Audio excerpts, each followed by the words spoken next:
In that historic first, North Korean leader Kim Jong-un and South Korean president met at the border truce village of Panmunjom in the Demilitarized Zone. The two leaders shook hands. They walked the red carpet. There was an honor guard as well. The talks are currently on at the Peace House, where the two leaders are discussing several issues, including North Korea's nuclear weapons program. Kim Jong-un is the first North Korean leader to set foot in South Korea since the 1953 Korean War.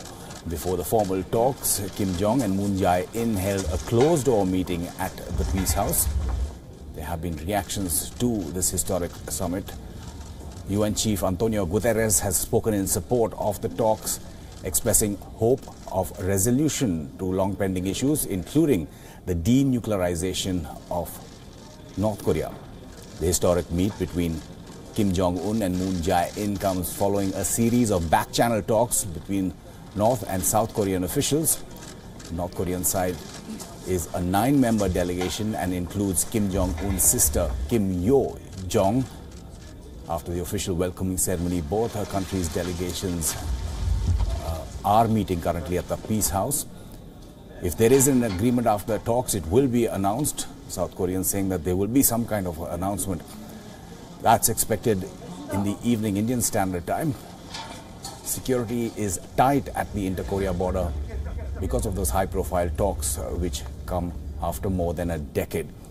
About 2,800 journalists have registered at the main press center for the summit. This is for the first time that the two Koreas are holding talks in more than a decade. Relations between the two have been frosty since the 1950 Korean War, which ended in the armistice in 1953.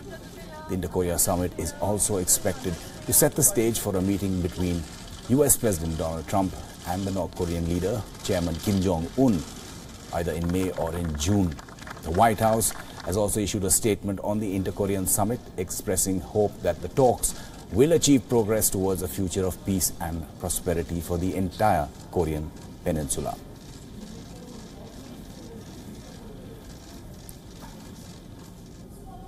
So Kim Jong-un creating history by becoming the first North Korean leader to cross the line that divides the two Koreas, the border. This is since the Korean War.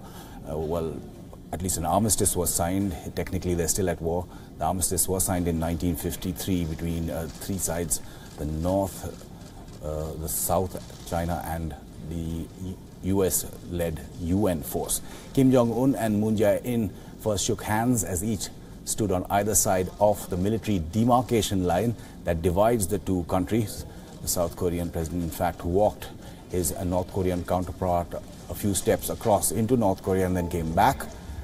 They were even seen holding hands as they smiled at each other warmly.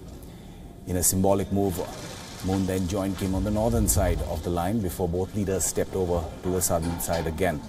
After crossing into the southern side, Kim and Moon were photographed with two children from the South Korean village Daeseong-dong, that's inside the demilitarized zone, and WION has reported extensively from there, including from a local school. The two leaders smiling and posing at the start of the welcoming ceremony.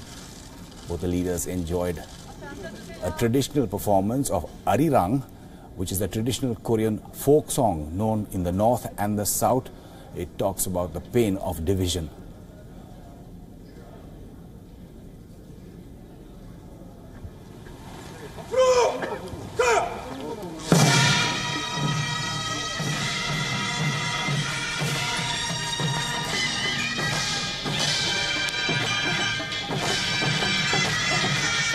Kim Jong-un then entered the Peace House on the southern side of the demilitarized zone and signed a guest book. He wrote, hinting at North Korea's willingness to usher in peace between the two Koreas. Kim Jong-un wrote, "A new history begins now."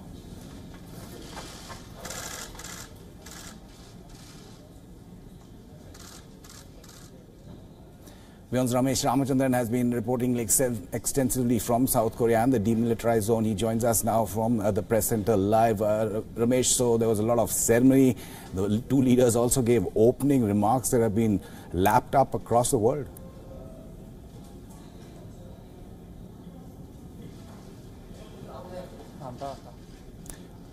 We just trying to get across to Ramesh Ramachandran, senior correspondent who is in Korea. He has been reporting extensively from the Demilitarized Zone as well as the Korean Press Center, where there are over 3,000 journalists from across the world. Heavy presence of South Korean journalists as well. But we do believe as of possibly a half an hour or 45 minutes ago, the North, at least the state television in the North, was not broadcasting these live pictures that are being seen across the world. There's also, post this, the upcoming summit between US President Donald Trump and Kim Jong-un. Will that succeed? Well, that's the second question after today's summit. And if not, what will the cost of failure be? And of course, can two strong-headed leaders who are used to getting their own way ever get along? WION's Ramesh Ramachandran brings you the American perspective. The Donald Trump-Kim Jong-un summit will be historic in every sense of the word. The young, brash and sometimes reckless Kim Jong-un enters history books as the first North Korean leader to set foot on South Korean soil in 6 decades. And Donald Trump becomes the first sitting American president to meet a North Korean leader. But these are two very unpredictable, temperamental, unorthodox, unconventional and non-conformist politicians. So will these two people hit it off? Is Kim serious about peace? Also, is there a method to Kim's so-called madness? I asked Mark Lippert, a former US ambassador to South Korea, and this is what he had to say. My personal view has been that I've always felt he's rational. I think the jury is still out on how he perceives the world around him, what he perceives the United States, China, others. And I think the jury's still out in terms of how smart he is diplomatically. In other words, there have been moments, 2015, I would argue, with the aborted Moscow summit, other episodes where he did not take the Park Geun-hye government up on potential negotiations, did not take President Barack Obama up on his offers, where he's probably missed opportunities to divide a pretty serious coalition that's aligned against him. On the other hand, one could argue that he's perhaps saving up all of his big chips for a big negotiation. So I think this is really, again, one of the tests coming up between both the Inter-Korean summit forthcoming and the summit between President Trump and Kim Jong-un. Is there a grand bargain on the horizon, like giving up nuclear weapons and getting security guarantees in return to ensure that Kim Jong-un remains in power for a long time to come and does not end up becoming another Muammar Gaddafi? Listen in. Hard to speculate on this. I think, again, this is part of the test. I would, if he says yes, then, obviously, as the Trump administration has said, the sky's the limit.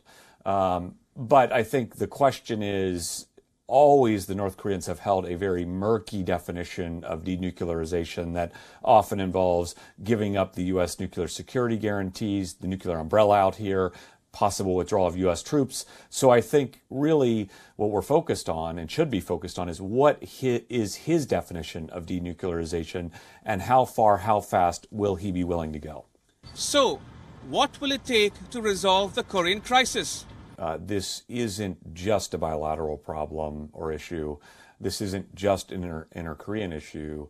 It's a regional issue and one, quite frankly, with global implications. The Security Council's deeply involved, both in terms of the armistice and as well as the sanctions.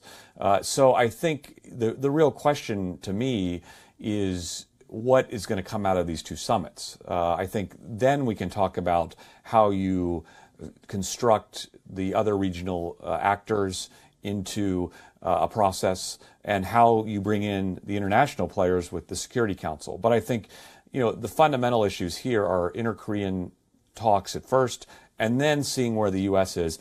Clearly, there are more than two parties to the dispute. There are South and North Korea and the U.S., and then there is China. So the road to peace on the Korean Peninsula will pass through Beijing. I'm Ramesh Ramachandran in Seoul for WION. So China common to both those summits in some sort of way, in connection at least, if not present in the demilitarized zone. But let's just take you through what happened this morning. The South Korean President Moon Jae-in greeted Kim Jong-un at the military demarcation line. That's the line that divides North Korea and South Korea since the armistice in 1953. So that makes Kim Jong-un the first North Korean leader to set foot in the South since the Korean War. You can see his sister there, who's a close advisor as well, who is traveling with him, and the head of the Korean spy agency is present on the other side, along with the president's chief of staff. In an unplanned move, Kim Jong-un also invited Moon to step briefly across the demarcation line back into North Korea before the two leaders crossed back into South Korea holding hands. After stepping into South Korea, the North Korean leader signed the visitor's book. His message, "A new history begins now." Kim Jong-un, who received a red carpet welcome, also joked that he hoped Moon Jae-in, the South Korean president, would enjoy North Korea's famous cold noodles that he had brought from Pyongyang. This is from his favorite restaurant in Pyongyang. There has been a lot of attention being paid to the menu. So before that closed-door meeting, the South Korean President Moon Jae-in said the two leaders have all day to talk and they must make up for the last 10 years. The two Koreas last held formal talks in 2007. Kim Jong-un told his South Korean counterpart that he doesn't want a repeat of the past, where the countries were unable to fulfill previous agreements. The North Korean chairman also said that the two nations should hold talks often to resolve their differences. The North Korean leader said he hoped frank talks will lead to a good outcome.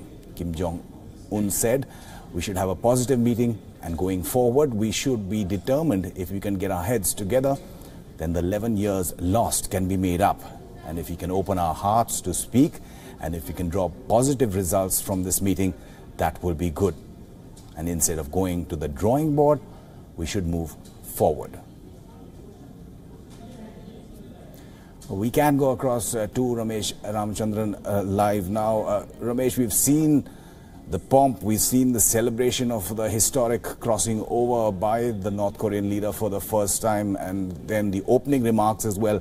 The world is lapping this up, possibly except North Korea, which doesn't seem to be broadcasting this.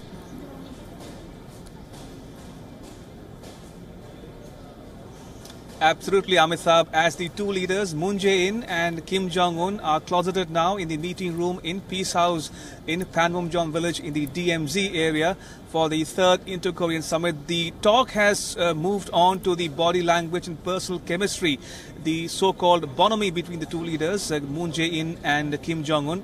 As you mentioned correctly, Amitabh, it was there for all to see the way he literally, physically crossed the military demarcation line, becoming the first North Korean leader in history to set foot on South Korean soil, the way they interacted with each other, Moon Jae-in and Kim Jong-un holding hands and talking to each other, and then Kim Jong-un pulling Moon Jae-in over to his side of the MDL and technically having Moon Jae-in visit North Korea as well. Remember, candidate Moon Jae-in, when he was running for presidency, had spoken about his desire to visit North Korea, possibly his first destination after becoming president. And here we saw just a couple of hours ago, Moon Jae-in set foot on North Korean soil as well. So it's even Stevens at the moment, but anything can go happen between now and later in the day when the joint statement will be issued, summing up the outcome of those talks. But as things stand today, the talks are very delicately poised. It could go either way. But if the optics of the summit is anything to go by, Amitabh, then surely they can expect something concrete to come out of it, at least intent to take the peace process forward in the coming days and months. Ramesh, you're talking about optics here, you're talking about intent as well, and they both seem to be extremely positive, especially from the opening remarks and what Kim Jong-un signed into the guest book.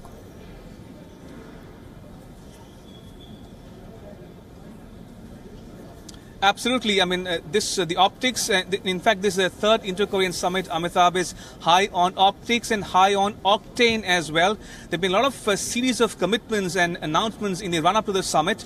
We heard both sides establish a hotline between the two leaders, Moon Jae-in and Kim Jong-un, but that hotline has not been operationalized just yet, but it's there to be used anytime going forward.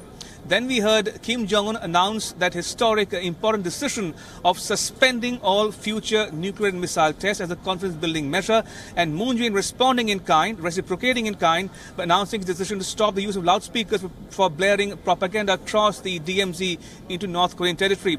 So as things stand today, both sides are looking forward to having a successful talks here, because a lot will depend on the success of these talks and how it will impact the forthcoming talk between Trump and Kim Jong-un. But that said, Kim Jong-un is an unpredictable politician. He is young, he is restless, some would say he's brash and reckless as well. But at least on the face of it, he has signaled his intent to carry forward the peace process, and this is the first summit under his rule since he came to power in 2011. So all eyes are on Kim Jong-un and what he has in mind going forward. Ramesh Ramchandran, we'll keep coming back to you all through the day as you report live on that historic summit. Ramesh, saying it's high on optics as well as on octane. And the South Korean president has also said that the joint security area of Panmunjom now symbolizes peace instead of division.